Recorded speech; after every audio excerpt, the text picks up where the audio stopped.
राज्यर 5टी जिले में प्रबल वर्षा संभावना रही बेले भुवनेश्वर आंचलिक पाणीपाग केन्द्र पक्षर प्रकाश पाई।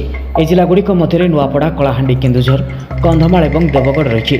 उक्त जिलागुड़िक प्रबल वर्षा संभावना थिबारु येलो वार्निंग जारी करिछि पाणीपाग विभाग। एसहित मालकानगिरी, कोरापुट, रायगड़ा, गजपति, नवरंगपुर, नुआपड़ा, कलाहांडी, बलांगीर, बरगड़, बौद्ध, सुबर्णपुर, सुंदरगढ़, झारसुगुड़ा, देवगढ़, मयूरभंज, केन्दुझर और कंधमाल आदि जिले में कालबैशाखीर संभावना रही।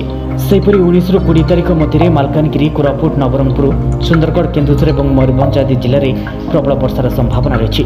भद्रक, जाजपुर, बालेश्वर, ढेंकानाल, कटक, जगतसिंहपुर, केन्द्रापड़ा, नयागढ़, पुरी, खोर्धा, गंजाम, गजपति, कंधमाल, मालकानगिरी, कोरापुट, नवरंगपुर, रायगड़ा, बौद्ध और अनुगुल आदि जिलार गोटे दुईटी स्थान में कालबैशाखी संभावना रही। एथिपाई उक्त जिलागुड़ी को येलो वार्निंग करा जायछि।